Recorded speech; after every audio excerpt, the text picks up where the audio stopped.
Yes, yes, yes. Today's date is March 3rd, 2026. It is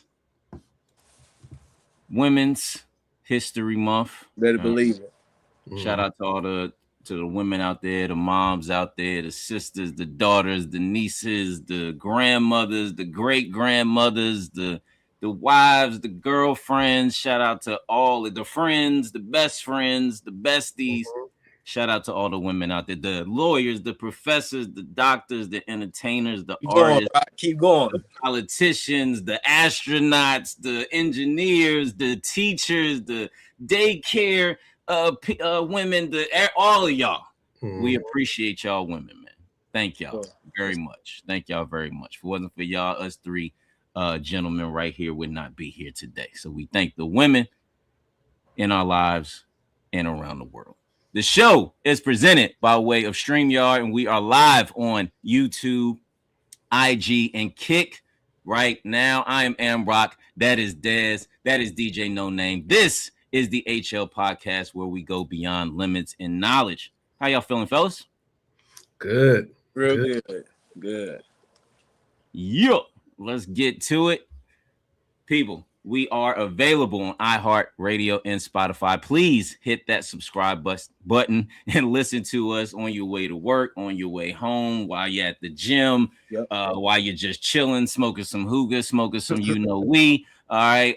Please hit that subscribe button. Please don't forget to follow us as well on IG right now. It's going crazy. We greatly appreciate everybody who is following us and tuning in and viewing the clip. Sure. Greatly appreciate it. Today we got a quick rundown. All right. So for episode 139, we will discuss a man who exposed whiteness in the Deep South with unique journalism. All right. Are the Pistons for real? Yes. We will discuss that. All right. Who said yes? Did Des say yes? Mm-hmm. All right. Well, Des say yes already. All right. The Rock and Roll Hall of Fame list is crazy. I don't know if y'all seen it yet, but that list is crazy. It's ridiculous. All right, we have two lists for our top 5 or 10 today. All right, and Trump and his daddy, Israel, all right, invade Iran. All right, and again, of course, we celebrate Women's History Month. All right, so let's see what we got up here. All right. So first up, as we always like to do, and start with most known, unknown. All right, and today, all right, shout out to African Eco. All right, in collaboration with Black Nationalism, all right, who brought this story to my attention. Very unique story. Never heard this, before in history. Of course, they don't be teaching the kids nothing in history nowadays. But never heard this story before. So do you guys know the story of John Howard Griffin? This gentleman right here. No, sir. All right. So Griffin was a journalist. All right. He was a Catholic. All right. He was from Texas. And yes, he happened to be white. Okay. Now, why are we talking about a white man on Most Known Unknown? Well, all right. Griffin is an interesting white man because coming up in Jim Crow Deep South, all right, between the 20s and 60s, he asked himself a simple question. Okay. What does it actually feel like to be Black in America? All right. And Griffin didn't just go around the South asking Blacks. All right. Well, how do you feel about being Black here? All right. No, he decided to medically darken his skin. Okay. Shaved his head and pulled off a Robert Downey Jr. in Tropic Thunder. All right. And pretended to be Black to see how whites would respond and interact with him. All right. So here is him as himself. All right. John Howard Griffin. All right. And then here is where he actually shaved his head and tried to darken his skin. All right. That's when he was Jay Howard. Yeah. Right. Right. Jay Howard. Exactly. And so, all right. Griffin stated that he noticed the change immediately. All right. Whites wouldn't smile at him. White store owners refused to serve him or let him use the restroom. And he even had to sit in the back of the bus. He was quoted stating that the worst part wasn't the hatred. Okay, it was the nothingness. Okay, it was the nothingness. All right, whites looking at him like he was invisible. All right, Griffin only did the experiment for about a month and a half, about a 6-week period. Okay, and then he changed back, of course, to his white identity. He would go on to publish the book Black Like Me. All right, as you see here. Okay, now this book is still available, even though it was banned at one point. All right, in certain markets, it is still banned, but the book is available to purchase if you're out there looking and interested potentially in the book after the story. All right, so again, he would go on to publish Black Like Me. All right, well, which became a bestseller at the time. All right, but then it was also banned after that. All right, Griffin would go on to have a wife and kids, but of course, even after civil rights, all right, and the progressive movements for blacks and women during the 60s and 70s, Griffin would find himself fighting for his life against the Ku Klux Klan twice. All right, in one situation where he survived actually being hanged by the Klan. Okay. And this is not an anomaly. All right. Klan members would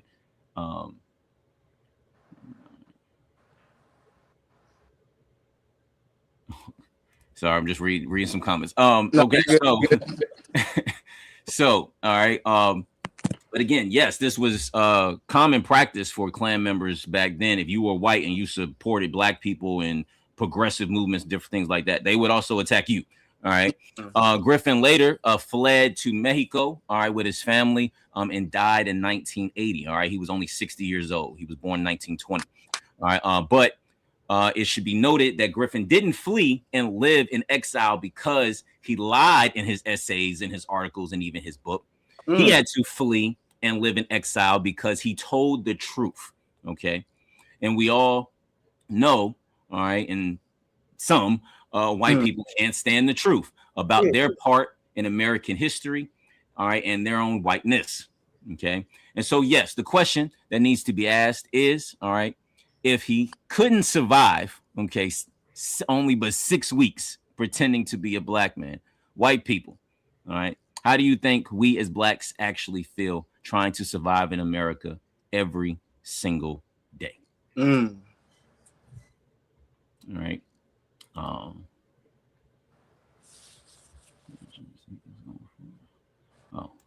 Okay.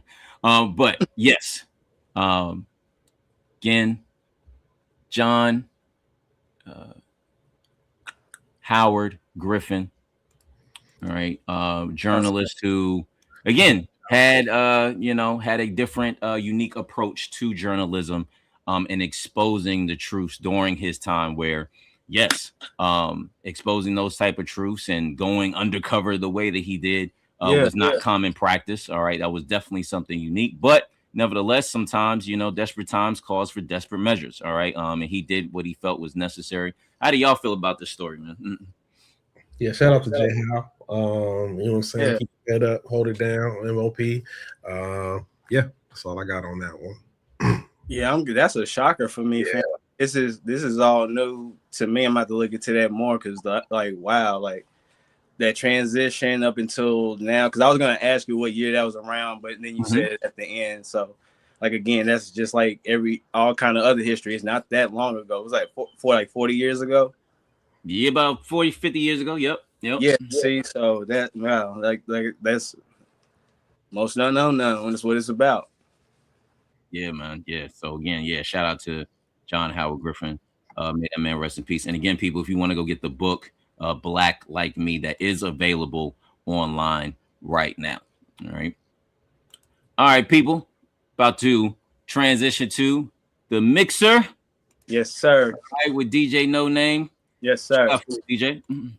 I had to switch it up for Women's History Month, so we're gonna start it off with Elizabeth Feather Henley, artist extraordinaire. She's very important and pivotal to my life, let alone the art world, because she runs and she started Black Moon.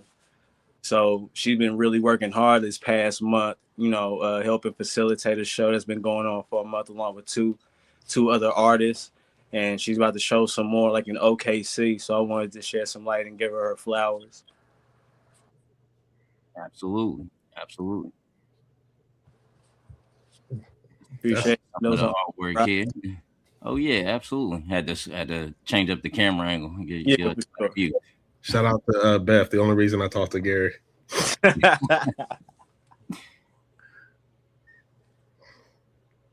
then I got somebody else, not one but two. I'm fortunate to manage her along with Des, Christina Suarez. Just wanted to shed the light on her as well. Just like Des, she's always been there from the beginning. We're always willing to work. And then, when we went down to South by Southwest, that's what stamped everything, I believe. And then everything else the rest was history. Mm-hmm.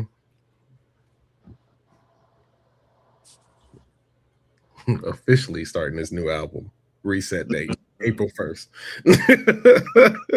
Absolutely. 250 reset days later. But y'all all in-house now, so it's gonna be better than ever. So just take y'all time with it, man. It's gonna be there. Man, appreciate it, man. We trying. Yeah, sure. So shout out to Beth, shout out to Christina. Y'all keep doing what y'all doing. I wanted to give y'all flowers to shed the light on y'all. Oh, she appreciate it, Gary. If she's not in the comments to comment already, she don't know. Yeah, that's dope, man. That's dope. Shout out to those two sisters right there, man. Just keep striving, keep going. It's Women's History Month, man. That's what we're gonna do all month. We're gonna celebrate. I'm gonna celebrate these women, man. That's what we got to do. So why not start? With two. I'll share Beth's website with y'all and everything because she has her own website where her work is up, so y'all can just look and see what she got. Oh yeah, and yes, what's the what's the handle on IG and where it's Feather artwork. FEAHTHER.com, and that's also her Instagram. You can catch her work on there. Bet. All right, people. Sports topics. All right. NBA. It's happening right now. They still out there scoring 200 points in a half. But right now, the Detroit Pistons, look like they are for real this year. Okay. They've been on the come up, now for the last 2 seasons, especially last year. It was like, oh, okay, they might be able to do something next year. Everybody was saying that, like, next year, look out for Detroit. All right. And here they are. Okay. They are somewhat bringing that bad boy Pistons feel back, especially with Isaiah Stewart constantly fighting everybody. I just saw him last night fighting his mama. I don't know what the hell going on with him, man. But nevertheless, they are number one. I think they've beaten most of the top teams in the league. All right. So Des, I know you started it off by saying, yes, you feel like they are for real. Why do you think they for real? Yeah, I don't think people can pay me enough for the basketball knowledge I give when I say things like this. And now we're here, and the Pistons are good. Pistons, I think they are the team to beat. I think Kay Cunningham should get MVP. I think that I've been on that. Yeah. I think they have a great team. They're the team to beat in the season as of right now. You still have to get past the current pretending to some champs in OKC. Like I said, I'm never going to respect OKC until they do it 3 times. And that's for Damn, 3 times. Damn. Who's last season 3-peat? That's when you get my respect. Like, I don't need you to win 1. I need you. Every team who's done it, they won 1 and they've been done. And it's something new. I don't like that. Do it again. Well, that's fair. That's fair. They do need to repeat. That's definitely. Yeah, definitely you do it again. Hit me with the back-to-back and scare me. Give me that 3 time and they be like, stop talking about the Lakers. Doing like the Dodgers. Yeah, you back-to-back, like you earned. You did it. You can't say nothing. That first one is like, all right, do it again. You know what I'm saying? So, but I just give the Pistons their flowers, and they've already beat the Thunder this season. I think the Pistons, I think OKC is still the team to beat. Let me be very clear with that. I also think San Antonio, but I also want to be very clear with this. Once the NBA playoffs start, every team has a chance. Yeah, so there is no team to count out because the season does not matter. You just got to make it through healthy. But once the season starts, once the playoff starts, my personal opinion, I got the Pistons getting there, but I do not know who is going to win it as of right now. Taking that, I don't really have a clear winner. Season, the Pistons. I'm gonna give you OKC. I don't believe in Houston like that. They're not going to sustain without Fred VanVleet. Denver, no. Denver's time is done. You could see that team like right there. Yeah, Jokic is always going to be great. I don't question that. I was about to say it was good that they got their ring when they had it, huh? Yeah, and the Lakers are just playing with house money. They just can't play defense, but they're playing with house money. They don't have nothing to worry about. They got cap space next year.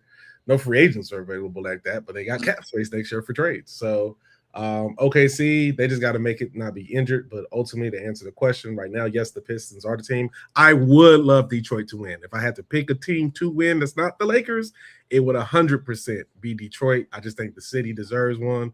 I think that it is just old school. They play old school Piston basketball. They're a tough team. I do think Isaiah Stewart should have got suspended longer. I'm going to say that. I don't understand how you get a light suspension like that but it shows me the NBA is so desperate for ratings that they're going to do what they need to do. Other than that, that's my 2 cents. OKC, like I said, you get the back-to-back, I will shut up. If you don't win this year, it's a lot of checks I'm cashing. Yeah, I can't tell you too much after that. I just echo what Des said. I like it. Like I said, like he said, I would like to see Detroit win it all. Like I said, I would like to see that city get one. You know, they were so close with the Lions, and then that faded away. So why not the Pistons? Yeah, I want the rivalries. All right, that we're developing. Pistons Knicks right now, that seems like a collision course. Like you know, and that takes it back to, we all remember, you know, the early 90s, right? We had the Bad Boy Pistons kind of fading out, and then you had that New York team with Pat Riley kind of stepping in. It feels like that a little bit, like those two type of teams about to clash. And then out west, OKC and San Antonio, man. San Antonio's beaten them 3 times this year. I think they won the season series. I don't think they heard you. How many times you say, Rock? They beat them 3 times this year. Just in case, you know, in Oklahoma, a lot of people, they you know, when you look at the numbers for the education system, Oklahoma public schools are not doing good. So math is not a good thing. So can you reiterate that for the people who may not be able to count? You play 4 times, they beat them 3 times. If you want us to get even technical with math, that's 75%. Yeah. If it was a playoff, question for you, Rock. If it was a playoff series, what would that series number be? Technically the Spurs would be up 3-1 right now. So yeah. So that Oklahoma City had to come back from a 3-1 deficit. Let me and we know there, you know, there's only one team that's done that it mattered. But anyway, but yeah, but the Spurs and the Thunder, that would be a great Western Conference Finals. Everybody's ready for Wemby. They're ready for him. They're ready for him to be on the main stage in the conference finals. It seems like he's ready. I know, like we talked about last episode, like with him, Anthony Edwards, and a few other guys, but like he seems like that dude. Like, I'm not trying to wait. I'm not trying to lose and have to overcome to win. Like, I want to win now. And he feels like he has the team. They feel like they have the team to do it. They got a lot of young guys mixed with some veteran guys, which is the formula for winning. You know, they have their star in Wemby, who's just a freak of nature, man. I mean, dude's 7'6", dribbles like he's a point guard, shoots like he's a shooting guard, a wing defender like he's a small forward, plays like a shooting forward. He blocks shots. His defense. I mean, like the dude, like it's crazy. It's just crazy watching him play. Like, he's just literally a freak of nature. So, and they got De'Aaron Fox over there too. Yeah, De'Aaron Fox, Castle, all right, from Connecticut. Like, they got a squad. Hey, y'all think the Wolves had their chance? No. I think the Wolves are in the prime position to come back. Whoever they get, because unless the Wolves, and let me be very clear to T-Wolves, the T-Wolves are not done unless Anthony Edwards leaves. Is like, I don't care who they put over there. That dude's a hooper. He'll play with them and he'll ball out. Yeah. I truly think, and I'm gonna be very clear at this. As long as OKC, I think in the Western Conference, and I know I was just talking something, I think OKC can possibly beat the Spurs, and this is only because I tend to lean towards experience in the playoffs. Fair. But let me be very clear. De'Aaron Fox is over there. De'Aaron Fox is over there, and I know Pop ain't there. Hope he's getting better health-wise. But like, I think any other team, that's when I start. Even though you heard me just dog Houston, and any team like that, that's why I think OKC is going to be tested. I don't think this is their easiest year. Even to what Rock was just saying, I agree. I would like to see the Spurs win again. It will watch the taste of Tim Duncan. People talking about that, and I love Tim Duncan too. But for sure. That's Spurs. I think those franchise deserves it because I think we're going back in this post LeBron, KD, Steph era. I feel like we're getting back to the grit of basketball. Not saying those players did not have it. For those haters who want to take and twist that, I'm just saying we can't find who the next star is because it ain't. I'm not gonna say it's not Ant. Like, I'm not trying to be like that, but it's just as we're figuring that out, like who's the face and who's this. I think the post era that we're entering in, we're looking for people to play, whether it's in the All-Star game, whether it's in these games, and these new class, they'll play. They came to play. Yeah, for sure. Show up. Shea gonna give you 100% if he healthy. I just don't think any of those. I don't think the Spurs, as of now, even though they can beat them, that's why I said the season is one thing, playoffs is another. And I just trust Alex Caruso, my old Laker, on OKC. And I trust their defense. That's one thing that scares me with OKC is their defense. Nothing else. I think they can be beat. Like, I just think they're just got a defensive blender there. But I do agree with you, Rock. I think San Antonio real nice. I prefer to see New York versus San Antonio if I had to pick a championship. Take it back to 99. You see where I'm going with that? Played each other not too long ago. That's exactly how I felt too. Yep. Yeah. RC, the Pistons play Houston. Only reason to see that Thompson. That'd be tight.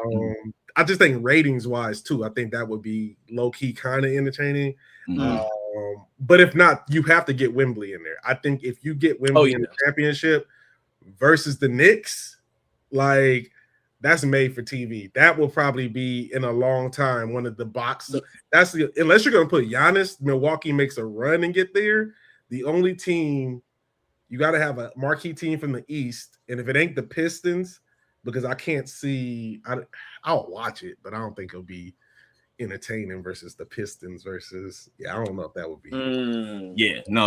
You're right. Knicks and Spurs right now would be highly in it. And the Spurs, yes, even more so. And Tim Duncan and he was one of those, like, you can't stand him while he was playing, but you appreciate his greatness. He's one of those players for me. Yeah. Like, he's like Tom Brady to me. Like, I can't stand him while he was, but you appreciate the greatness. But yeah, Wemby, again, everybody's ready for that dude to be in the finals, man. Like, you know, like, everybody just tunes in because he is a freak of nature. Like, he is, he is from the motherland. So come on, like, hey, bump all that front. Where his parents from? Motherland. All right, that's how you get that height, that avatar height that he got. But and I'm gonna throw this out here: Western Conferences. I would like to see Wembley and Ant, because Wembley talk trash. He'll talk back. My bad. That's where I was going at. Thank you for reminding me. Minnesota, no, because you know why? Gobert is trash, yo. I'm sick of get his bald-headed ass, Mr. Potato Head looking ass up out of here, man. Go to the Lakers. That's where he need to go. No, it's not even the Lakers. No, y'all don't even. No. Versus what we got, Rock. We'll take anything. No. You're not rocking with eight out of there. Gobert need to, he is he is to him, DeAndre Ayton, like, y'all too big to just be regular ass players, yo. Like, all y'all gotta do, look at Wemby. He just know it's just grit. Like, he has the skill, but you gotta have an attitude, a grit when you're that damn tall. You're that tall. You might as well. Who gonna check you? Who gonna do something to you? You that tall. Act like it. Yes, true. Don't let me be 7 foot. Oh, hell no. Go shoot. I'm shit. What? Come I'm on, getting MVP for real by a landslide. like yo, he'll be letting like 6'2" guards grab rebounds off of him. Like yo, what is we doing? Mm-hmm. That's just as simple as you putting your hand up and just yanking that ball from Mm-hmm. somebody. That's all you gotta do as a center. Mm-hmm. You that tall. You're already at the rim. Gobert, what are we doing? So no, Anthony Edwards, no, he need to team up with somebody else. Like Gobert ain't the one. He's not. And he had Cat there. All right, maybe that, maybe that should have been Gobert, maybe should have went to the Knicks. I don't know. I mean, it worked out for Cat and Brunson now, but maybe they traded the wrong big man. That's all I'm gonna say about that. That's crazy. Like for him, and I think Shaq be going in on him, and he's absolutely right. You too big, you know what I'm saying, to be playing the way that he be. Same thing with DeAndre Ayton. Y'all too big, yo. Y'all too big. You already 7 foot. Half of the challenge is the height. You already got you already halfway there. All you need now is just grit and just play tough. That's it. Gone. Yeah, let me say DeAndre Ayton. Let me tell you, if you cannot, and I get it, playing for the Lakers is very hard. But if you can't shut up and play for the Lakers when because I'm gonna be real, I don't know another team who gonna take him. Talk to him, Des. I don't know. Maybe Minnesota will take you, but let's be very clear. This is a win-win for both teams. And I'm taking Gobert over Ayton too. I'm taking Gobert over Ayton because, only reason being, I don't argue. Only reason being because Ayton is what I was happy to get Ayton. I bought into it. I was happy we got a big. Yeah. But my thing is for that. Clint Capella with the mic drop of there. He said, "You got two of the best playmakers in the game. Lock in." I don't understand how you can't Clint Capella would go crazy with the Lakers right now. You could throw any big man in that. I'm telling you, and the Dodger team that's coming in already cleaning the house. They already clean. The only thing they got left is pinning Rob Pelinka. Rob Pelinka, good luck. I want to see you go, Rob. You know it's sentimental for me. You was Kobe's agent, so I don't want to see you. But good luck. That's all I can say. Rob Pelinka be all right. He'll be the AD at Michigan, where he went to school. You ain't lying. He'll get that type of job. Rob Pelinka he's a white man in America. He'll be okay. But yeah, no, like yo, that shit is crazy, man. Like these big men, that's half the battle. You already tall. All you gotta do is just play with some effort. That's it. Pick and roll. That's it. Bruh, they tripping. That's it. If I'm 7 foot, there is no way I'm not making the league, and I'm not going to try to be successful. No way. No way. Unless God just injured my foot and break my Achilles something. No way. Am I gonna be that tall and not make it to the League One? And not be somewhat successful. Maybe I won't be Shaq maybe I won't be Shaq or Kareem or Hakeem, but I'm a damn near try. Shit, I'm gonna at least try to be Dwight Howard tried, and he tried. He got Orlando to the finals, won one with LA. He tried. Gobert, what's up? Rudy Gobert ain't been seen since that one series he had since the Lakers. Man, the only reason he played good is because that's all them Lakers gave up. Everybody was done. Nobody wanted to play. I don't even know what was going on. Like I can't. That was the only time I was disgusted. That's the only time that I can remember recently in Laker history where I was disgusted. And it wasn't that we lost. I was disgusted because Rudy Gobert. Y'all, they act like he was prime Shaq. Yeah. I was like, what is going on? And I think AD was on that team too. I can't. Wow. Was that the Luka team or was it the AD team? That was the AD. It was AD. It was AD. Yeah, it was at that moment I knew. I was like, this ain't gonna work.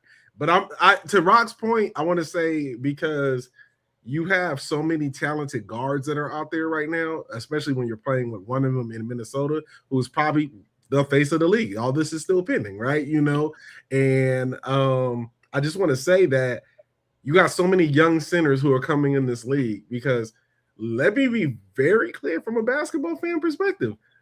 it's wide open. Once LeBron made his announcement, it's like it. This is the first time, as for me, I can remember in basketball. Think about it. We're not really comfortable of saying who the face of the league is yet. So once Bron bows out, it's open. Like it's like who won it? Like and nobody is there yet. And like I still don't feel a lot of the guys have asserted their dominance. I love Luka. I don't think Luka's there yet. Jokic, he don't even want that. You know what I'm saying? And Wembley's the closest thing, or Ant you can juggle, but even Wembley, he's still fixing that identity. I think he'll probably fit the narrative of what they want. But I want to be very clear to the Gobert point is that like what comes with that is a lot of hungry new generation talent coming in. Yeah. These jobs about to be replaceable. Y'all worrying about the market for the middle class. Hey, y'all NBA players. Gobert, you on the clock because somebody will go play next to Ant Edwards. Somebody will come play next to DeAndre Ayton. Somebody will show up and play. Oh, I could play with Luka and LeBron in this 1 year, and all I gotta do is catch love and rebound. What we talking about? Like, give me the height and sign me up. I'll be every. Come on, JJ, what you need? Nah, for real. For real, and you know the common denominator of you said they're hesitant in identifying the face of the league, and you know the common denominator. You said a whole bunch of names. You know what the common denominator with those names is? They're all international players. All right, so America is trying to find who's the American that's going to because there's never been an international face of the league, and now it is looking like that is going to be one of those guys. And the best players in the league are international. The top 5: Luka, Jokic, SGA. I'm missing somebody. Giannis, and give me my last one, y'all. Luke. I said Luka, right? I said Luka. You threw Luka out there, yeah. Jokic, SGA. Wemby. We just said him like 2 times. And as much as Giannis hurt in it, when Giannis is on, he is one of the top 5 players in the league. Okay. And then if you want to go even further, Joel Embiid, again, if you want to make him number 6, maybe 7, okay, he's still international. All right, Cat claiming he international now. Well, he claiming Puerto Rico. All right, shit, we ain't got nobody. Okay, except Ant Edwards. All right, I was crazy when I saw that. She him playing for the world. I'm like, who the hell Cat representing? I got some Jersey. Like Cat, I thought your ass from Jersey, bro. Like we ain't got the Olympics. We ain't got no big men for the Olympics. If Cat ain't playing, he did that 23andMe. Yeah, facts. He said, "Oh shit, nah, Puerto Rico." He saw that Bad Bunny concert. He said, facts. But yeah, shit. 2028, we ain't got Olympics. Ain't got no hope. They ain't got no big men. Wemby, Jokic, all the big men is international. Like, yo, Bam's gonna be out there with Asia Wilson. It's gonna be like Asia gonna have to come play with the dudes. Like for real, we ain't gonna have no. And that's no disrespect to Asia Wilson. Like, but no, actually, that's credit to her.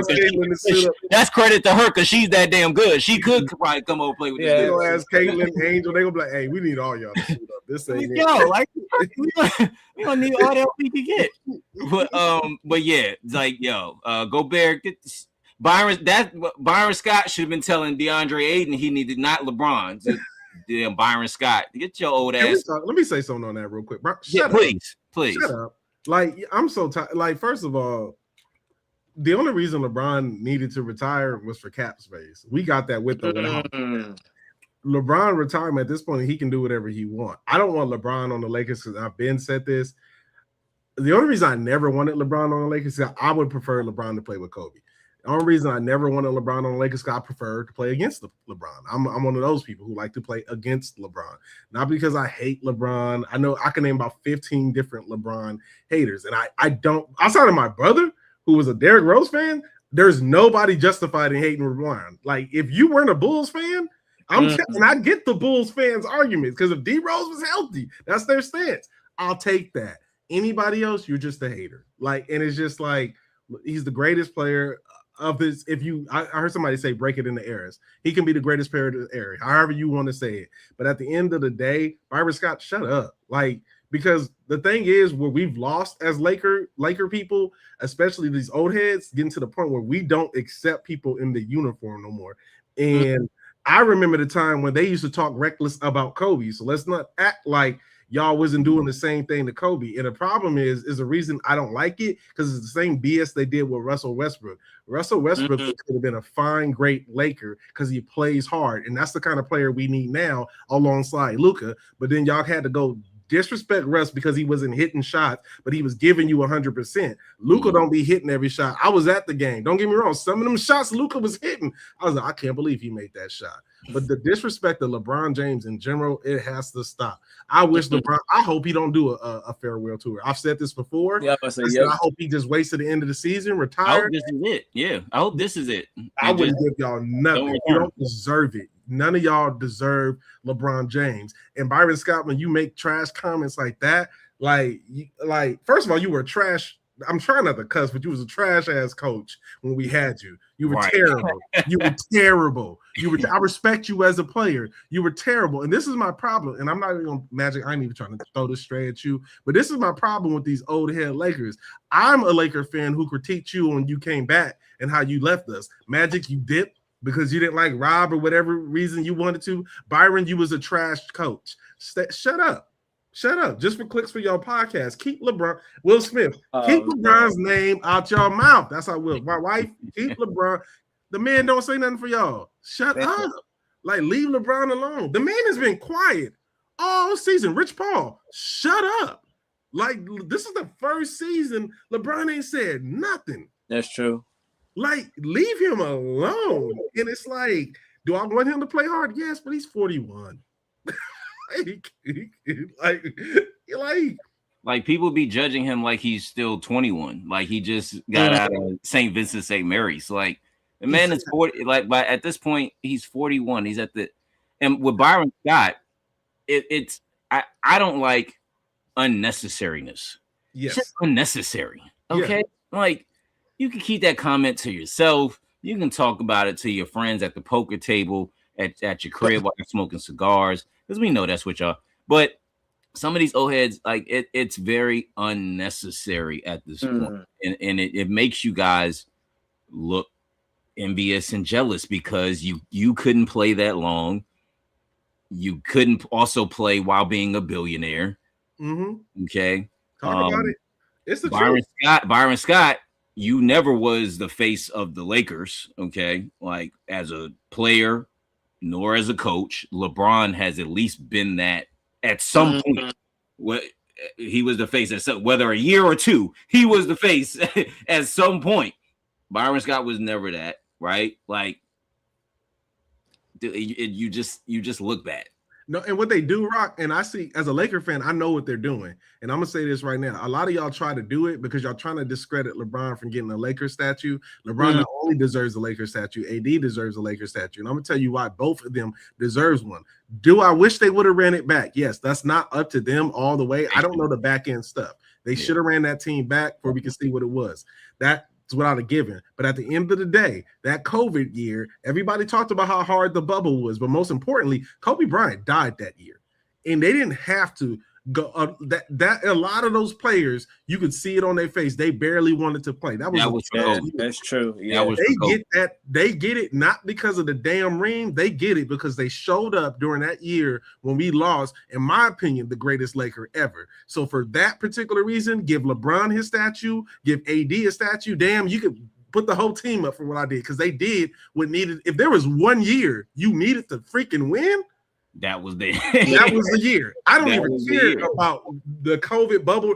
That's when people keep. That was the year that Kobe, like, come on, and that team did that. LeBron, when you put it on the documentary, use this clip and make sure you hear it here. Shut up, because it was a time back in the day, and I know we got a segue when players used to wear the jerseys that a lot of these legends wore, and they showed them some respect. But now we're in this media clickbait era where you want to disrespect. LeBron James has been great for the Laker franchise, because when Kobe was gone, before he passed, before he died, we had nothing. We got AD. I wish they wouldn't have traded for AD. I wish they would have just kept that team and got AD in the offseason. There was a lot of bad moves. But you know what? LeBron, whether he wants to stay a Laker next year, which I don't think he's leaving, but if he whether he goes, that's his choice. And at the end of the day, anybody who is a Laker hater of him, you are not a Laker fan. That's just how I look at it. Yeah. My bad, y'all. I just get tired. No. You did no, and you're absolutely right. And just the last point on that, for anybody who still is like, oh, that 2021, do we discount all the Bill Russell championships when there was only 10 teams in the league? That San Antonio lockout championship? 99. Do we discredit those? Okay, like everybody showed up and played in the bubble. All the teams showed up. We had a couple of teams protest because I think George Floyd was happening. There was a whole bunch of unfortunate cases, but I think George Floyd was the main one happening. And I think not Sandra Bland. Lady, the one from Kentucky, Louisville. Rest in peace, Queen. Now I forgot her name, but. Yeah, a lot of that was happening. So teams were protesting, but they were still there in the bubble. Everybody still competed. Okay. All right. And you know, so yeah, people who want to still discredit that bubble, that's just, again, people who just either hate LeBron, hate the Lakers, or hate both teams. That's the only reason why you want to. And yeah, why not? Again, there's been eras of Laker teams, and that was an era. That was an era. Whether it was one and done, okay, fine. But all now we look now, all the teams since then have been one and done. So it's not like it's not like the next year. Who won it the next year? I think it was the Bucks, or I think that was the Warriors. After that, it was the Bucks or the Warriors. Not like they went back to back. It's not like the so stop it. All right, but yes, I do agree too that they should have ran that team back. They shouldn't have got rid of that team. They should have ran it back for sure.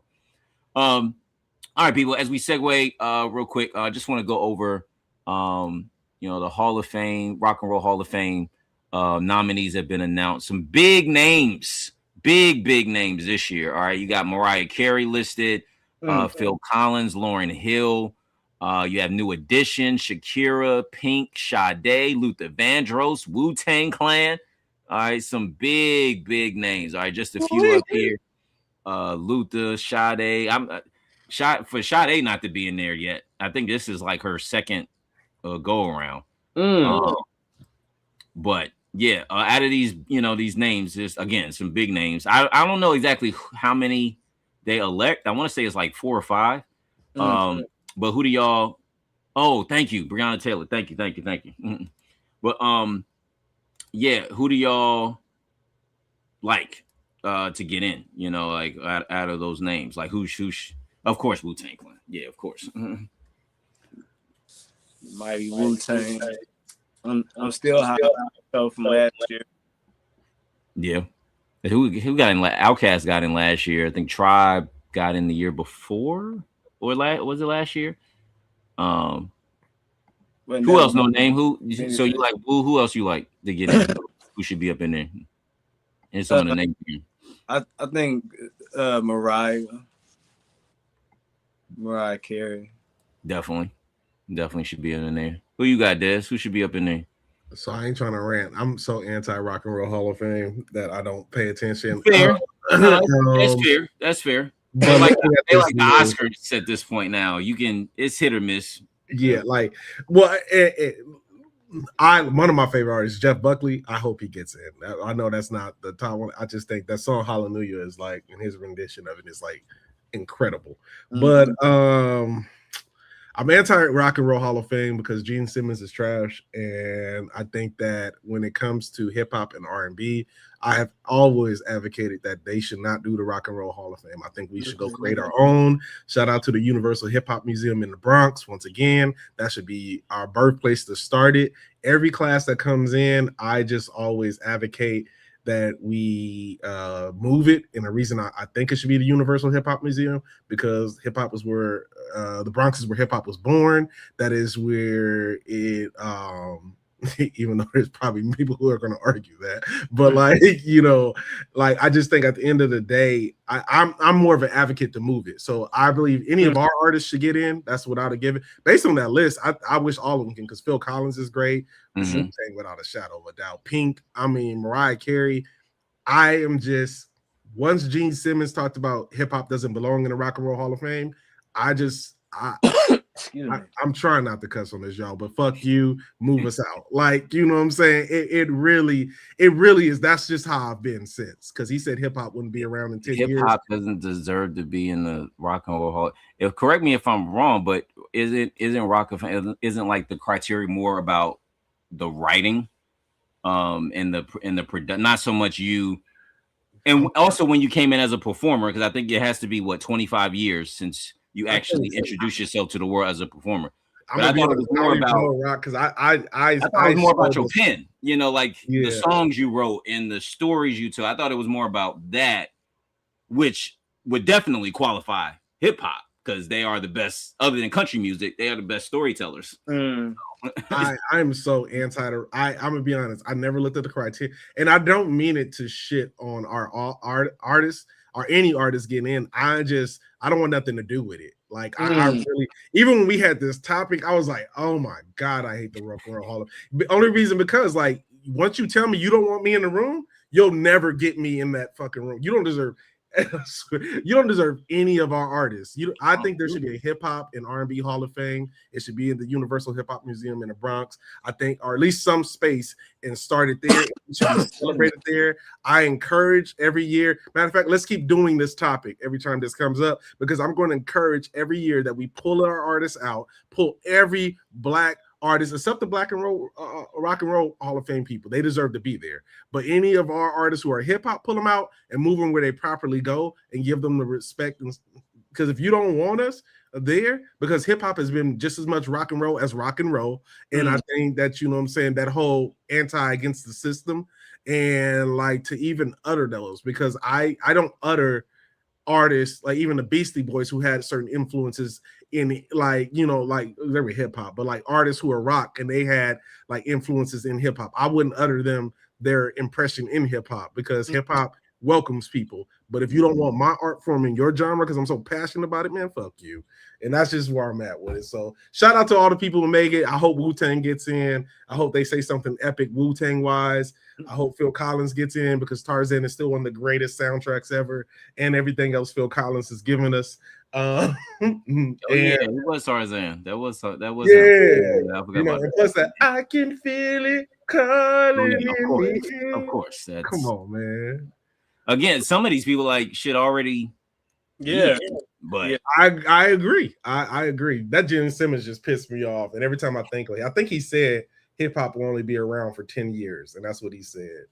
Well, look at that. Would you look at that? Yeah, brother. And we need graffiti artists, and I think the reason I want a hip hop one, because I want to see DJs get pulled into the Hip Hop Hall of Fame, and I want it to be a hip hop and R&B Hall of Fame. I think it can be combined, and I would like to see DJs get pulled in, graffiti artists get pulled in, break dancers get pulled in, and like our genre, the culture itself gets emerged into that. That way you bring in artists who are important, not just music artists, but painters and other people who are important to the hip hop. Writers get bring into the hip. Like I can advocate it, because for years, I hope I get to see it in my lifetime, that they build just particularly a hip hop and R&B Hall of Fame. Well said, man. Well said. Well, people, as we transition, all right, over to the real MC with this. All right, what you got for us, man? Man, yeah, this one's gonna be brief, because I got to touch this up on Hey Suarez, but with the theme of Women History Month, I wanted to celebrate particularly 2 TV shows. You always hear me talk about one a lot, but I wanted to celebrate 2 female directors with these shows who are just incredible, and how both of these shows inspired me. So for Women History Month, I wanted to highlight what I feel like are 2, let me get my notes up here, 2 groundbreaking, changing women who I want to say before I get into them, I appreciate how with both of their shows, they brought LA to the mainstream. And when I think about a lot of times when people talk about LA or just California in general, they talk Hollywood glam, and it's always stereotypes from gangsters to the weed heads. And every time somebody mentions LA, it's gang culture or Hollywood. But let's be real, gang culture was real in LA, and it still exists in some communities. And that is a part of the history, but it is not the whole story. And when you reduce LA just to that, I believe like it flatlines the culture and the layers of it. So I want to start with, of course, because the easiest for me to, I don't know who you have first, Rob. I'm gonna start with Issa Rae. And Issa Rae, of course, she had Insecure, which came out in October 2016, had 5 seasons, ended December 2021. And what I loved about Insecure is that it is rooted, it's LA rooted, born there. Like her, she was raised and she was a USC alum. Fight on. She also showed the South LA apartments, block parties, awkward Black adulthood, friendships, drama, and career pressure. And it was just, it wasn't a spectacle, but it was everyday life, and it was realism shown for Black culture in a different light. So that's what I love. My next one I want to shout out is the incredible Tanya Saracho. She is the creator of Vita. And Vita, oh man, gosh, I love this show. What I love about Vita, it appeared in Starz May 2018. It ran for 3 seasons. You can still watch it on Starz, I believe. It ended May 2020. And Tanya wasn't born in LA, but when she created Vita, she did her homework to make sure that there were like Latin writers in the room or Latinx writers in the room. She centered it on bilingual dialogue. She respected East LA culture, and she, instead of trying to like package it in, she really brought into it. And the show deals with gentrification, queer Latina identity, family tension, language switching without explanation, and it was just intentional storytelling. And I think when you look at both of our communities, Black and Brown, especially having LA, East LA, and just these different hubs be shown, I thought it was like, I think they did a phenomenal job. And I just wanted to make sure to shout out both of them, Issa Rae and Tanya Saracho. Make sure I say that right. But like for what they brought to the culture and for how they represent it. So if you haven't seen those shows, Insecure and Vita, check them out. Both are incredible shows. And one's on HBO and the other is on Starz.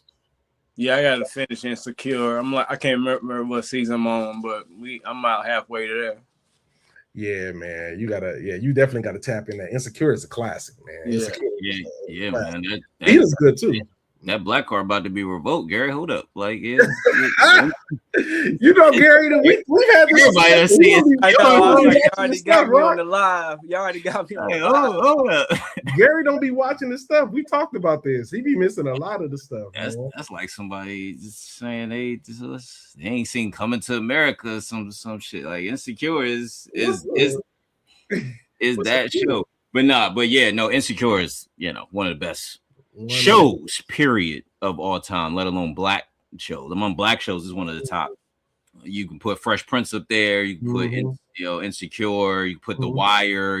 Like it's in that lane of just great shows, period. So shout out. And I haven't seen Vita. That's it. Vita. You would like Vita because it touches on like I'm interested to get one of the the Latino homies to get their feedback on it, how you see, because from like coming from East LA, just what they felt. Because doing research on it, I watched Vita like years ago and I finished it. And there's gonna be more I'm gonna highlight during this series because I'm gonna try to highlight all women directors or writers and stuff for this going out for us on our side of it. And but with Vita, it does a good job talking about gentrification and just in the neighborhood, and it has so much Latino culture like immersed in it that it's like, dang, me growing up in California and having the homies, the Latino homies, it felt like, oh yeah, I had the homie like that.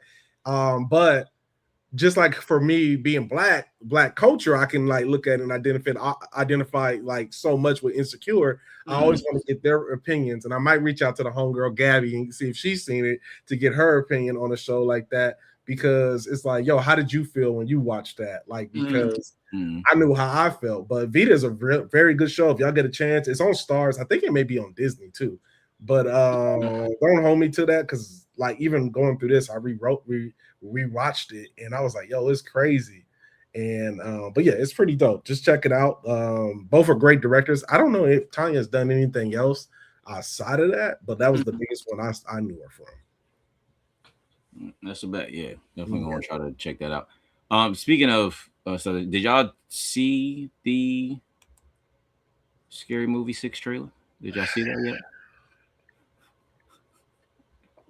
Ooh, you dogging us? You dogging? Nah. Oh, I'm just say this, 'cause I ain't trying to be disrespectful. I shout out to the Wayans. I'm glad they got it back, and Oh man, I ain't even trying to be disrespectful because that's the Wayans. That's like, you know what I'm saying? We live, and it's like there's certain thing I can't say. You know what I'm saying? We live. Shit. What you got to say? I'm gonna watch it.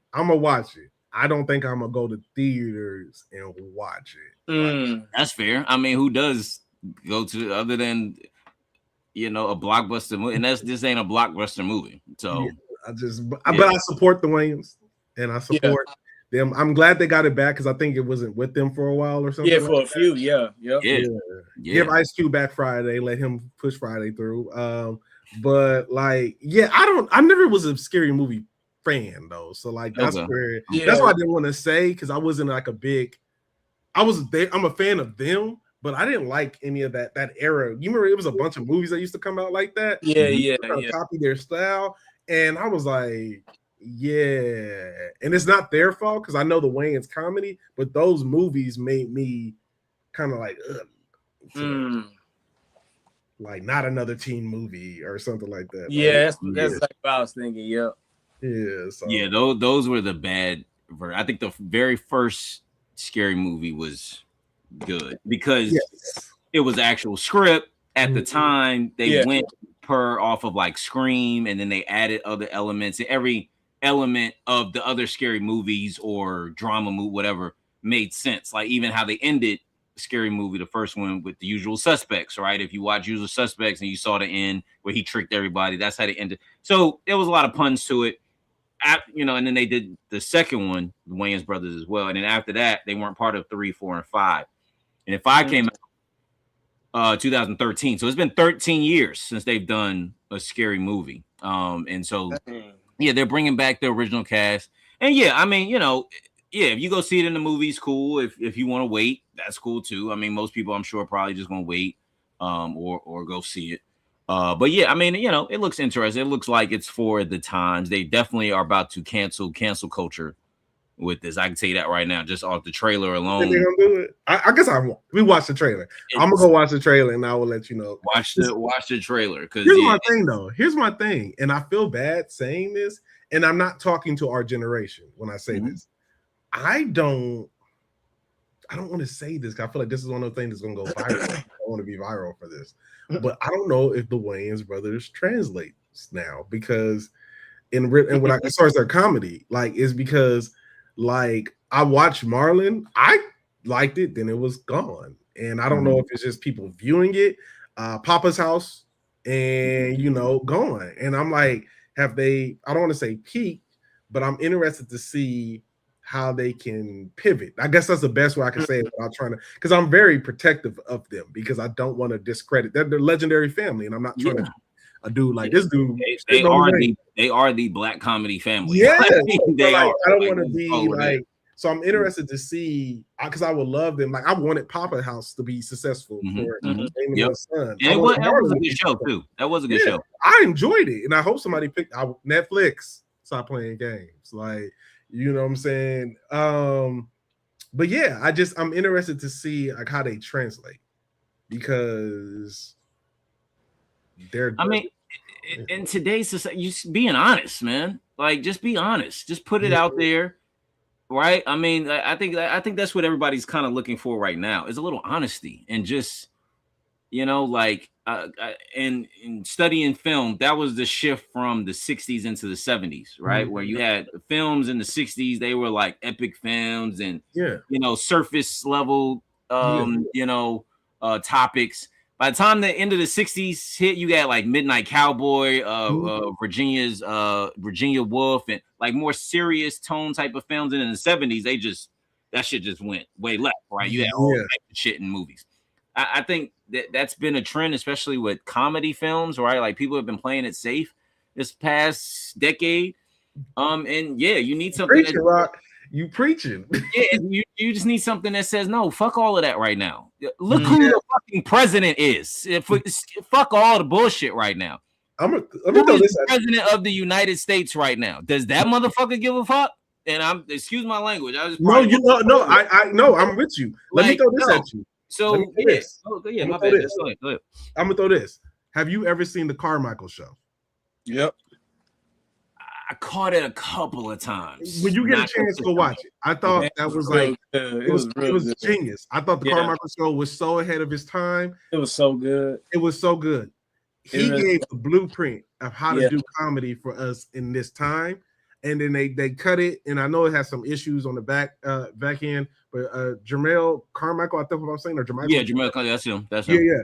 That's how I think the Wayans. It's like I don't like to. I don't as the artist. I don't like to tell people how to do their craft. That's where I'm stopping. That's the hesitation, people. If you don't know me, you're hearing, because I don't like to tell artists how to do their craft. But I would love to see, because there's nobody in this day and age who can do this shit like I know the Wayans could. Because when they were doing it, they were ahead of their time. Mm-hmm. But now I just think it's still that format, and I don't see how it translates. Marlon can do whatever he wants. Damon Wayans can do still whatever he wants. I just think I would like to see like how Dave Chappelle has pivoted, like how Kevin Hart ain't never gonna pivot because Kevin is in his lane and it works. Cat Williams, still Cat Williams, but it works. And I don't want to tell them. Now I watched Marlon's stand-up. Genius. Like his last one he did, because he had a Will Smith. He said the Will Smith slap was about me. And it was comedy. It was just pure comedy. If y'all get a chance, and they still there. I don't know if it's just the writers. I don't know what it is, but I would like to see what Rock just said. Nobody can do it like them because they don't care. They'll just say what they're going to say, and I think that's what I want from them. Yeah. To your point with like the Carmichael Show and even the Black Girl Sketch Show. All right, that Quinta. Southside. Yep, was on. There is a lot of examples of like that those were shows that were getting back to what we had with like Mad TV. Yes, and certain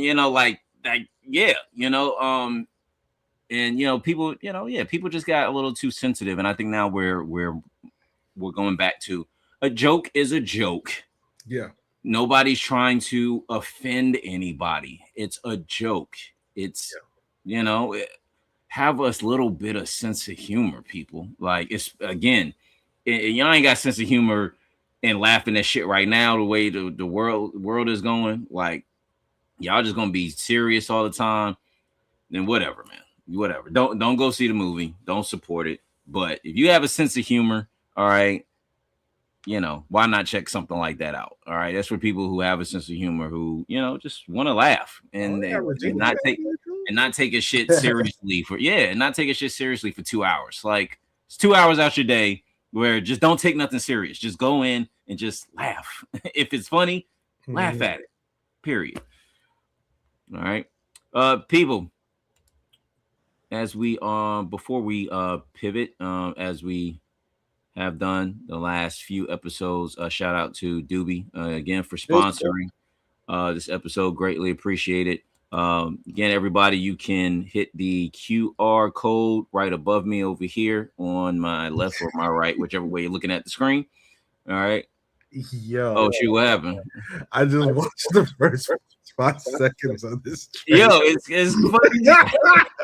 I'm telling you, just go in there with people just need to go in with an open mind. It looks fucking scary. I know you. It's got all the scary movie stuff in it, like every horror movie of the last decade. I take it back. My bad, Marlon. I should have shut up and watched first because he said it's gonna be. I think it's just gonna be I love the first one. The second one, but the first one was classic. If it's like the first one, it's gonna be awesome. It's gonna be awesome. She said, "Oh, she just stabbed her."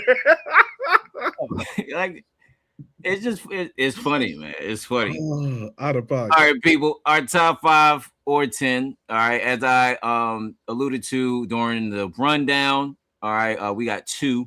All right, so let's get to it. All right, so there's been talk about possible expansion. All right, in the NBA. All right, WNBA is taking off with the expansion. Hopefully, they have a season. I don't know. If they're gonna have a season. At WNBA, pay the women, man. Pay the women what they deserve, please. Like what? You get the league. You get your saviors and real. I'm sorry, y'all. Just let me. No, go on and talk about it. Y'all get the saviors, the Caitlin Clark and the Angel Reese. Y'all get the Magic and Larry Bird finally into the league. All right, you got Juju and the Wings coming. You getting your Jordan coming. Okay, why are we doing this now, WNBA? Why are we doing this now? Come on now. This and y'all been expanding. Y'all got Portland, Toronto, Philly about to be in there. Cleveland's coming back. Detroit's coming back. Why are we doing this now, WNBA? Please stop. Pay the women their money. Women's History Month. Get this deal done this month, please. It's the best time to do it. It's the best time to do it. Thank you. It's the best time to do it. Please get that deal done. But again, with the NBA possibly expanding, we know it's coming. Okay. We just want to discuss a few teams that they can possibly expand to. So first up, all right, we got Seattle. All right. So of course they had the Supersonics back in the day, which is now the Oklahoma City Thunder. All right. But Seattle has a huge market, as you saw, right? They have the Seahawks, who just won the Super Bowl, the Kraken. New hockey team. Did they win? I think they won as well. The Stanley Cup, the Kraken. I think they may have. Or was in the finals, something like that. Yeah, something like that. The Seattle Storm, all right, and then of course the Seattle Mariners. So Seattle is definitely. I think they still even have the stadium where this Supersonics played. So it's like just renovate the damn court at this point. Vegas, all right, you got all the Vegas teams there. Let's go. One of those teams ain't shit, but champions are being made. The Aces, yes. Shout out to Asia Wilson. Yeah, don't worry, there's another one on the horizon. The Golden Knights, they just won. I know they won the Stanley Cup. There's Shout out to them. One on the horizon. And they got the Athletics, right? Oakland Athletics coming there too. So of course Vegas is likely going to get an NBA team. Some other teams, right? So Tampa Bay, all right, they got the Lightning, they got the Rays and the Bucks, all right. So they already have 3 championship teams. All right. You have Pittsburgh, all right. They have the Steelers, the Penguins, and the Pirates, all right. You got Kansas City. I know this is a huge boo. All right. They got the Royals and the Chiefs. They ain't even worthy of a boo. Yeah. And just to show some love, all right, to one of my states, all right, Virginia. There's no team, so there's nothing to, But fun fact, Virginia is the state with the highest population with no professional sport teams, which is crazy. There are 15 other states. With the facts, I like that. Yo, there are 15 other states, including y'all state, Oklahoma, who have lesser population with professional sports teams. I think Oklahoma. Trying to think of. I'm gonna give you the blueprint how to do it. I'm gonna give you the blue. I've looked at this list. I've always said this is the best. Oh, go ahead. This is the best way. Give Seattle their team back NBA wise. Period. That's the first thing you fix. Yep. If the NBA is doing good, give Seattle their team. Matter of fact, giving Seattle their basketball team back may actually save the NBA. But because you have so much talent, just like open up WNBA, pay the players, figure out how that's going to go. Then you give Oklahoma a professional football team, and then you give VA because I've always said this. This is why Ivy New Rock give them a basketball team. I don't know if it's big on football to say football team yet out there, but I would say for sure a professional basketball team, because the reason I'm going to argue for a professional basketball team first is because, and this is naive talking, so somebody actually knows the facts, whether it's y'all or somebody watching. I think there's more like hoopers out there who just ain't got a spot to hoop at, who end up going overseas, where if you can put them on a team like that and fix the schedule, however we can do it. But I think pockets like in Oklahoma City gave a blueprint of how to do a small market team. Mm-hmm. Same with Golden State, you can quote unquote say that, depending, they're California, but they're still kind of considered out there. But take a Denver, take a Milwaukee. VA deserves a team. Seattle deserves a basketball team. Oklahoma deserves a professional football team. And you literally have a football play called Oklahoma. Like, come on. like, stop playing. Give them a professional football team. Whether you move it to Oklahoma City, I don't care. But VA, give them a basketball team, because there's a lot of great hoopers in VA too. Like, if you go look through the history and go look at it, it's some ballers out there, and I think they deserve it. I've never actually been out that way, but I've always respected it because there's a lot of great Black culture out that way too. And but I think they deserve a professional basketball team in VA. And I think, matter of fact, who was it? I'm not gonna say Iverson, but it wasn't Isaiah Ryder. Who was it? Was it Mitch Richmond? Who was from Richmond, VA, and played in the NBA? Who was from Richmond and played in the NBA? Yeah. I gotta go look it. I'm gonna look it up later. I can't think of nobody from Richmond. I know Moses Malone is from Petersburg. Maybe that's the thing. I don't know. Of course, Iverson is from 7-5. Yeah. A whole bunch of people from 7-5, more so than Richmond. Yeah, okay. Maybe I'm thinking something else, man. Okay, but ultimately, I've looked at this for a while, because even when you play like a 2K and you have this mode where you can take play in a smaller market team, it's always been my favorite mode of gaming. And I'm like, man, you look at those team maps, I was like, you can't tell me they can't make money here. I understand the TV deals, but if you give people the space to show up, and I think right now it goes back to the comedy thing. We have so much BS going on in the world. We need things that can bring people in, and especially for an economy. Like, you have Chicago about to lose the freaking Bears. Like, that's crazy. The Indiana, and they already have the Indiana Colts. That's crazy. Like that is crazy. If that is not that's almost worse than Seattle to me, man. So give VA a basketball team, give Oklahoma a football team, and give Seattle back. That's all you need to do to make it right in the sport. Don't move no damn basketball team to Vegas. Brown gonna probably do it, but Vegas don't need another basketball team. It's gonna be Sacramento. It's gonna be Sacramento, and the name fits. They keep the Kings. What Kings poker, like the Aces. It fits. And Sacramento's not. It's not that big of a. Unfortunately, I know the Bay Area is losing all of their sports teams other than Golden State and the Niners. But yeah, I mean the Kings.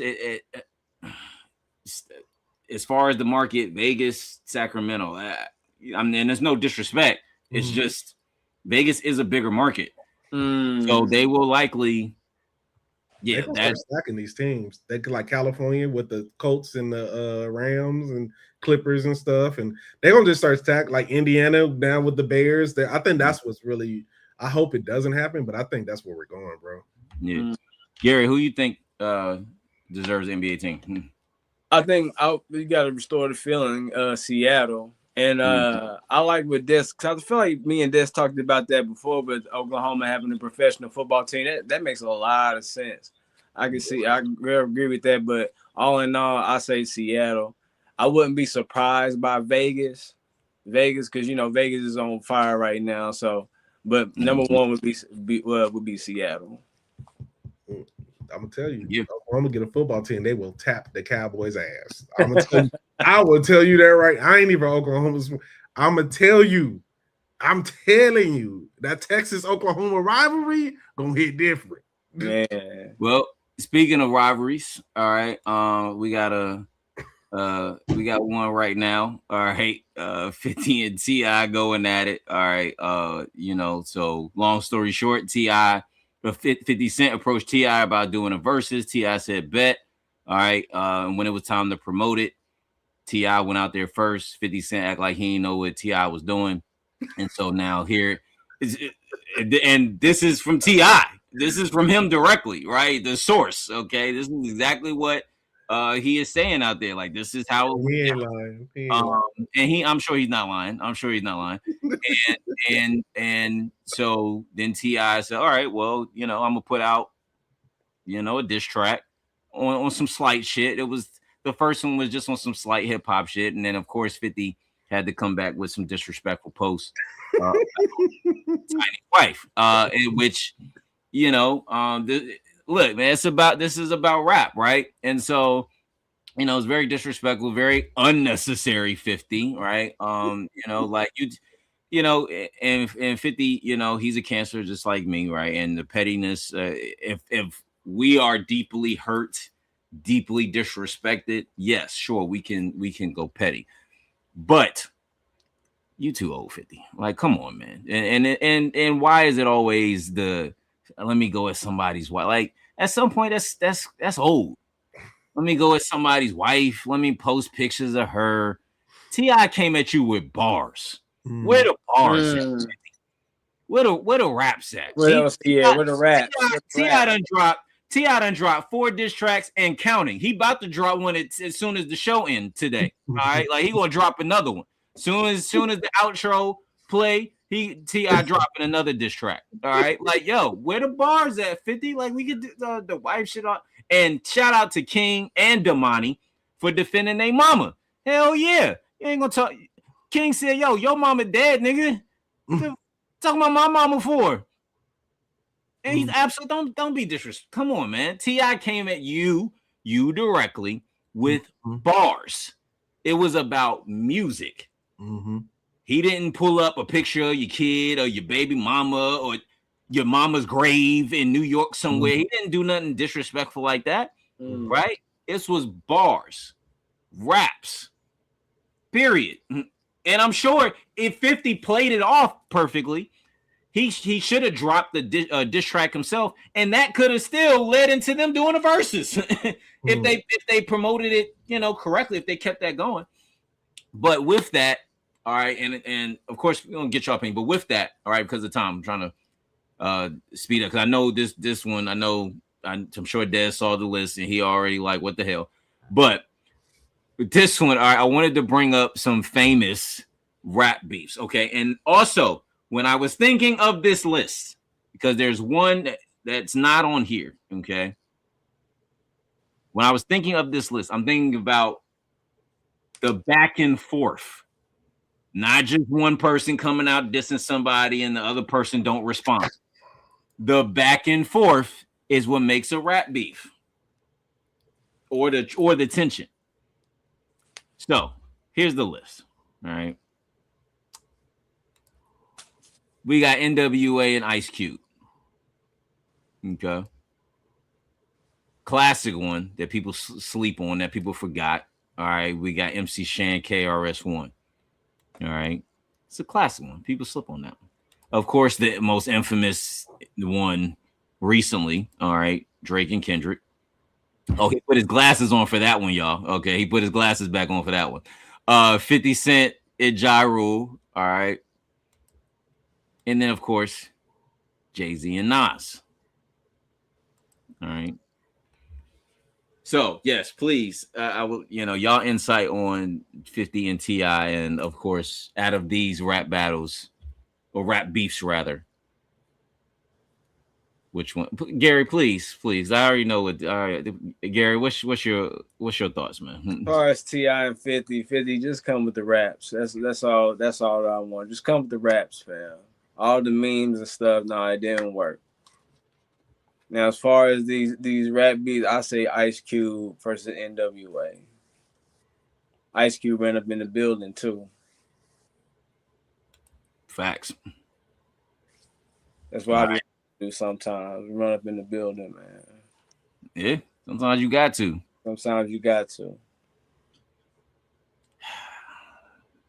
All right, we all waiting. We just. Oh, is it my turn?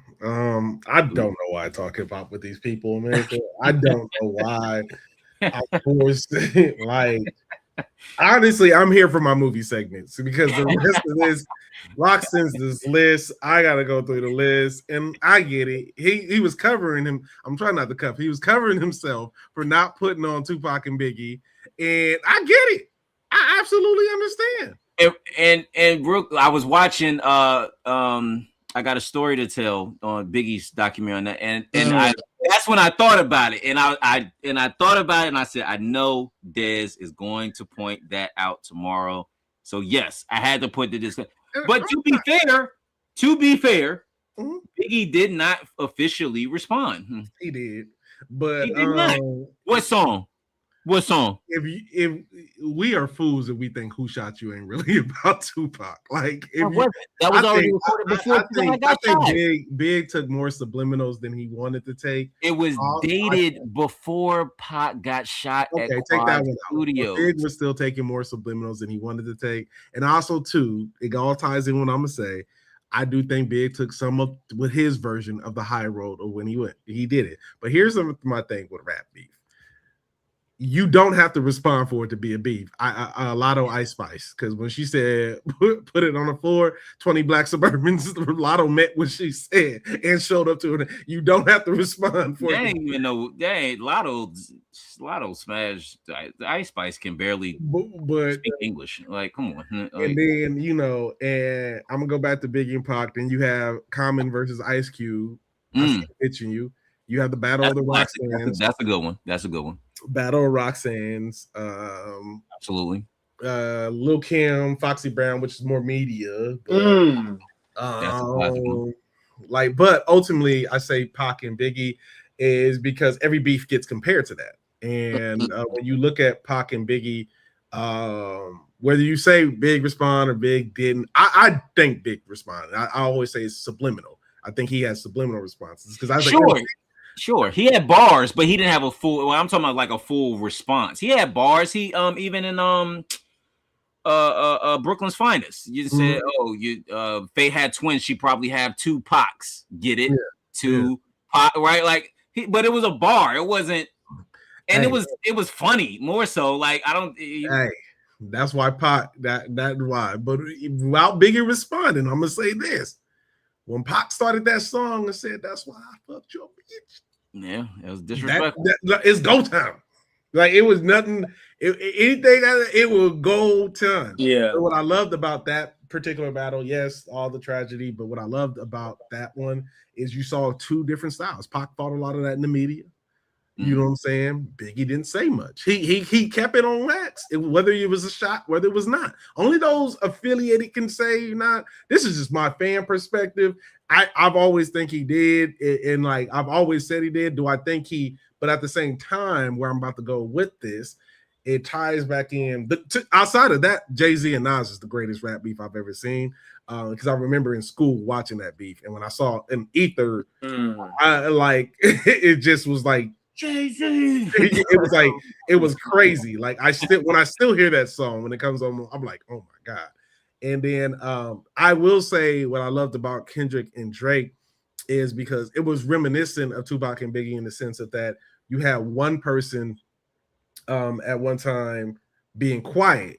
You know what I'm saying? In a sense of, and they both played quiet. Kendrick and Drake, they switched roles a little bit too. But when it started, Kendrick, it was that phase where Drake was like, well, drop.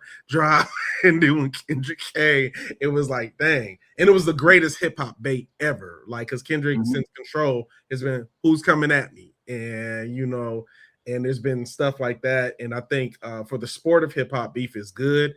I think we need to stop thinking every beef will be some kind of Tupac Biggie situation because they can be that, but they won't. I don't think we'll ever get to that point again because I think the media had more to do with that than anything, and that's why we lost 2 lives the way we did, and it was greed and it was jealousy, and a lot of things, and I guarantee you if they can do all that over, they probably would talk a lot of that stuff out. But I do think rap beef is the most beautiful art form because rap is a competitive sport, and I hate to say the word sport, but it is that, and I think that's just what it is. Me as an MC, I've left that part of it alone. I think I kind of compete with myself with that, but I get the hunger and the from the area of just trying to prove I'm the best. So I honestly I don't have a problem with the list. I just wanted to highlight another version of Tupac and Biggie. Not saying you weren't doing it. I agree with you because it does show that Biggie didn't respond, and I think that there was importance to Biggie not responding because that's why you've always heard me. You never heard me give J. Cole a hard time because we act like that's history. Biggie didn't say. I still think he took subliminals, which a lot of MCs do, and I don't think he responded to Pac because, like we've always heard here, so he looked at him as his friend and he didn't understand a lot of it. I also think that there was people behind the scenes gassing Pac up, where a lot of it, because even the Thug Life with Mobb Deep, when Pac came at Mobb Deep, I think it was Prodigy came out and said, "Nah, we didn't mean it the way he took it." But I think media gassed all that up so much. And Pac was just he was on the West Coast and was people all in his ear, and so there was just a lot going on. But ultimately, I think it is a good list of what you have. I think Jay-Z and Nas, to me, I think he's even better than Tupac and Biggie because we saw honestly, didn't they shoot at each other or have an issue or something like that with them? Well, the main issue was Jay-Z slept with Nas. Oh yeah, that's what it was. That's what it was. Yeah, that's what it was. It was like. And then he had to apologize for it, and it was like, and it go back even deeper to the real source was when Jay-Z was when he was doing Reasonable Doubt, the song Bring It On, which features Jaz-O and I forgot my man's, but that was supposed to be Nas and AZ. They never came to the studio. And so from that, Jay-Z felt this. He went to MC Search after they finished Bring It On, after he added Jaz-O and the other dude. They finished that song. Then he went to MC Search and got the sample for Dead Presidents to represent me. Yeah, I got then he went and got that sample. And that's why he said in Takeover, you was using it wrong. You made it a hot line. I made it a hot song. That was that go back to that. And then add insult to injury, Jay-Z slept with his baby mama. So yeah. It's big. And also too the T.I. I hope 50 Cent don't say that. I don't think 50 Cent gotta say nothing. I think 50 Cent has established himself as just the troll of hip-hop. And he does. I think 50 Cent is entertaining. And 50, because here's why 50 can't say nothing, because 50's music is good for power at this point. I don't think unless he puts a song that we all gonna rock to out, which artists that age, it's a rare thing. Like Jay-Z doing 444 and making it a classic, like it's rare. Even I'm not like, it was somebody who made a comment that said T.I.'s like, I'm not feeling that diss track. And I was right there with him. And then somebody's like, well, y'all got it. It's rap. It's yada, yada. And I'm not saying T.I. can't. T.I. is one of the, to me, top 10 greatest rappers ever. He's T.I. Tip is great. Spit. Oh, yeah. T.I. Tip is great. And I think that, honestly, the real debate is when people talk about Wayne, I'll be like, I think T.I. is better. That's just always been my card. But that's my 2 cents. I was like, Wayne is great, but I think T.I. is better. But like ultimately, that's a whole nother conversation for later we can tap into. But like ultimately, where I'm getting at, I would like to see them in the verses. I don't think T.I. I made a comment one time on Instagram talking about 50 Cent could beat T.I. in the verse. It was a joke that I think nobody was gonna pick up on. That crap went so viral that y'all know me, I like my privacy. I didn't expect that to go viral, and I had so many T.I. fans like jump down my throat, and I was like, yo, I didn't expect. I was just joking, and now when I see my son do it, I'm like, oh my god, he's just like his father. But it was like the worst moment in my life, because I was like, I don't want to be made for this terrible hip hop take, because I love 50 Cent. I don't think he's better than T.I. I don't think T.I. has so many hits that it's just like he's T.I. I think it'll be a great versus. And I want to end with this before we segue. I made a comment on J. Cole's album. I finished my 24-day review again. Best hip hop album in this year. I don't think there'll be one better. Only 3 skips on that album for me so far. Now that I finished. Yeah, I haven't even listened to it yet. From a rap, because we talking about beef and rap. If you want pure, just straight rap bars, nothing else. If you listening for music, that ain't the album. I think it's good music, but if it's just I want some good hip hop, best hip hop album. Yeah, I'm sure, and that's to be. If you're a Cole fan, that's to be expected. He's done that on all of his albums for real, especially since he stopped having features, where it's pretty much just him, or Cameron, or like somebody pop up, Damian Lillard, somebody pop up randomly to do his intro. He don't have no features, so it's literally just him spitting. So that's to be expected. I'm just curious to see what he does different, other than just him. That's all. I'm just curious to see. I would. That's a really good take because you ain't getting that on this one. I think just rap. Yeah, I mean, but yeah, definitely. As far as the beats are concerned, definitely Jay-Z and Nas. Yeah. Because it just goes. It went deep. Both went at each other. With records. Both at the time, those were the kings of New York. After Biggie passed, it was Jay-Z and Nas for real. And then 50 came with the beef, and other guys in there, Big L, Big Pun, they was in the mix. But as far as popularity, as far as charting, it was Nas and Jay-Z. Those were the guys. And so. Yeah, to see them go at it was definitely huge at that time for sure. Why did you put LL and Cannabis? I forgot about that one too. I guess that speaks for itself when I said it out loud.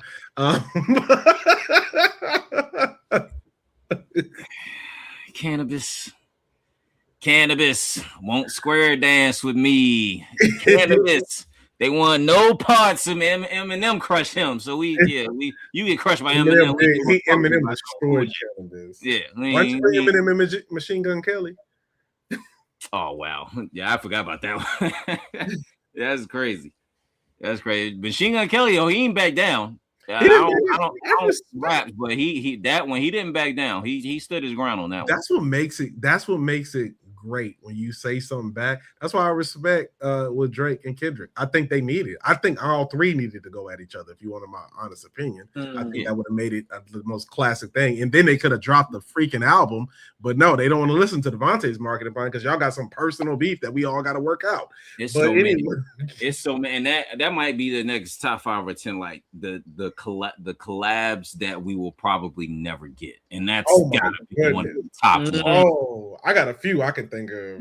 Yeah, me too. A Drake and Weeknd. I mean, just I want to hold Toronto. I want Drake, Weeknd, and Tory Lanez Toronto album. Oh my God, that would be insane. But yeah, Drake, Kendrick, and Cole. Come on. I think we'll get a Kendrick and Cole again before we get a Kendrick. Sure. I still think we don't get a Kendrick, Cole, and Drake. I think it'll just be. There'll be some new rappers out there like we ain't even talking about right now. Yeah. Like we're I still think we'll get it. Right. Could have been Simba, but he wanted to act retarded. But that and I'm sorry. The game goes into your the game. Yeah, bro. And goes into your girl's DM, and ain't no way. Bigging up the homie. Ain't no way. You still bigging up the homie after your girl said, "Hey, he's in my DM," and you still talking about, that's the big homie. Yeah, but maybe he ain't with her no more. I don't know. Does that matter? No, does that he was with her at the time? I don't move that way. I guess that I don't move that way. Let one of y'all that Will Smith keep my wife's name out your mouth. You see how I didn't give Sheena a DM. Like, y'all can DM me. Hey, that's fair. That's fair. All right, people. As we always like to do in the show with what's the question? All right. And the question on everybody's mind right now is, are we headed for World War III?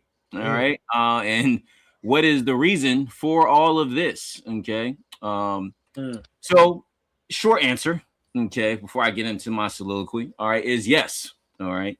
It is a strong possibility that another world war is looming with multiple powerhouses, countries like Russia, China, and the United States invading and bombing other countries and regions like the Ukraine, Iran, or with China in the Indonesia area. All right. So, of course, why all this is happening, right? What does war do? Okay.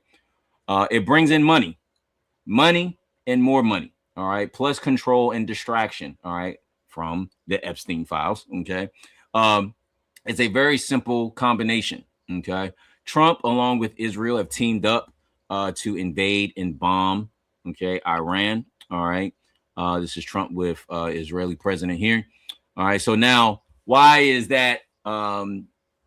Now, I'm sure some of you are wondering, why. All right, and the source or the root of this issue. All right, it's not because Iran poses some type of threat. All right, not to say that Iran is a perfect country. Okay, but it's not because that they pose some type of threat. All right, not because Iran kidnaps and assaults children. Nope, and it's not because of oil or some type of drug supply. Nope, it's because simply Israel, all right, is Trump's BITCH. Okay. All right. Going to spell that one out again. BITCH. All right. That is Israel. All right. To Trump. Okay. He owes them. Okay. Owes them. Okay. $300 million plus. All right. That's what the Israeli government gave to Trump personally. Okay. $300 million. All right. So plus and after that is what was given to him again by the Israeli government. And it's also a distraction from the Epstein files and the fact that Trump and other so-called prominent people are in the business of pedophilia. Okay. Also to get us into the war, which would leave him to be president. All right. And would override the need to have a midterm or even presidential elections. Okay. Because the loophole is that if the country is at war at a time of elections, then whomever is the active president, all right, shall remain the president until this is resolved. Okay. And that was the issue with FDR back in the day. Now, FDR still was a somewhat popular president, at least. Okay. So people voted for him a third term and then a fourth term, not solely because of the war and that we were in the war, but because he also helped get the country out of the Great Depression. He also helped out a whole bunch of white people move out to the suburbs, but that's another story for another day. But nevertheless, he was a popular president that led him to get to those 4 terms. And then what did they do? They changed it and added in the Constitution that you can no longer do that 2 terms and then you're out. All right. So FDR changed the game in that result. But again, he was still a popular president and had did other things other than just have us. And he didn't even want us in the war. Okay. If y'all recall, Japan, December 7th, 1941. They say that was the main reason why we got into that war at the time. FDR wasn't trying to have us in the war. The war was going on 2 years before we even stepped into it. Okay. So this is a totally different field. Right. So Trump knows this again, and his plan on using this loophole, plans on using this loophole to his full extent. All right. Trump has already bombed and invaded the following countries, people, the following countries: Yemen, all right, Iran, Venezuela, Nigeria, Syria, Somalia, and Iraq. All right. That is just within a year and 2 months. Okay. He has already bombed and entered all these different countries. Okay. All right. So the White House, also among other threats against Canada, Greenland, and now Cuba. They talking about, and also you can add Spain to the list because Spain wouldn't let the United States use their military bases. So now he got a beef with Spain. All right. So the White House and the internet will have you believe that the conflict with Iran is due to Iran's nuclear problem. All right. It's regional military activities and support for proxy groups. All right. But the real reason, again, is for the power as a country like Israel is. All right. They still need someone to back them. And who more powerful and grander, all right, than the United States of America and the psycho fanatic Donald J. Trump. All right. And so members of Congress are supposedly rallying together to try and stop Trump and have him impeached again. Okay. Because y'all remember he was impeached prior. Okay. Which still is a tall task because since Congress is mostly Republican or MAGA ruled at this point. All right. That's going to be hard. So that's why they're trying to get everybody to come out and vote during the elections. All right. Trump, again, along with Israel, bombed Iran and killing not military soldiers or people who are associated with so-called terrorism. All right. No, they decided to bomb and kill children in schools. Okay. In particular, bombing, in one particular bombing, it was a girls' elementary school, okay, which ended up killing at least 150 people or more. Okay, a girls' elementary school, not a military base, not a government facility, not a hospital, not a stadium, a girls' elementary school. Okay, for the person whose campaign was Kamala and the Democrats would have us at war, sure sounds very contradictory, doesn't it, y'all?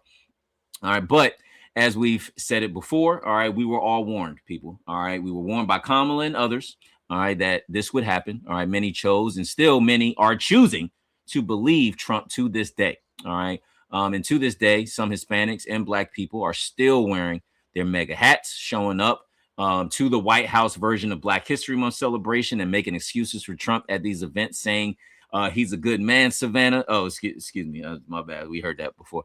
And we just need to let this man keep doing what he's doing, right? He's not finished yet. Let's see it through. These are Black people stating this at the White House Black History Month dinner. These are Black people, Black men and women got up there and vouched for this man. Still, okay, still with all that's going on, okay.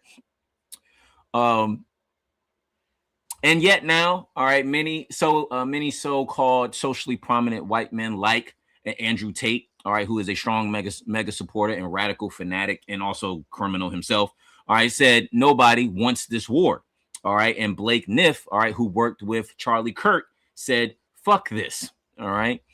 This country is still divided as we speak today, but I thought Trump was supposed to be the one to unite everyone and be the peaceful president. All right. Yet, just like all of the rest of them except one, all right, he is still nothing but a white man who truly has nothing, no morals, no character, no personality. All right. Who likes to assault young girls. All right. For pleasure. All right. Who buys women as his wives. Okay. Who y'all asked to run the country, which is a business, but forgot that he can't even run his own businesses. Okay, because most of his businesses have gone bankrupt and caused lawsuits and civil suits. All right, whose ego was shot because he lost 5 years ago and wanted to come back with the thought of revenge against his enemies, not liberating the nation of corrupt practices. All right, so without this presidency, Trump and his minions are nothing.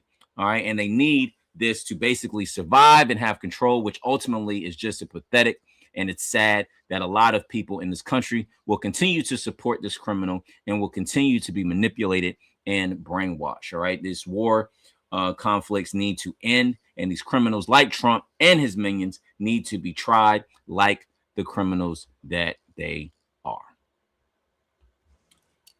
People, that is our show. We greatly appreciate everybody for tuning in. Did I mute your mic or you muted your mic? I muted my mic because I was just wanting to be quiet and listen. That was a mic drop. I ain't gonna for sure. I appreciate it. Yeah, man. Yeah, I appreciate it. Yeah, and hopefully more people are listening and understand what's really happening right now. It's crazy times, man. It's crazy times, and hopefully people are waking up and seeing what it really is. They don't want to save this country. They don't care about the white people in Oklahoma, the white people in Alabama, the Black people in Maine, the Hispanic people in Cali, the Asian people in Washington State, the mentally disabled, the children, the elderly. They don't care about nobody but themselves, people, in their greed. Period. All right. But people, that is the show. Greatly appreciate everybody for tuning in. Again, subscribe to us on YouTube, on Spotify, iHeartRadio. All right, please follow us as well on Kick, Twitch, and IG right now. Fellas, All right. Any last thoughts? Nah, man. Appreciate y'all boys, man, and thank you for anybody who tuned in. Shout out to Doobie. Doobie. We coming back again with some more. Absolutely. You already know. Drink the water and wash the ass. Yeah, no, for real. That's all. And pick up a book. We add that too. Pick up a book. Yeah. Pick up a book. Do the knowledge. Yeah. And on that note, peace and love, everybody. Again, subscribe to us on YouTube. All right. Follow us on IG.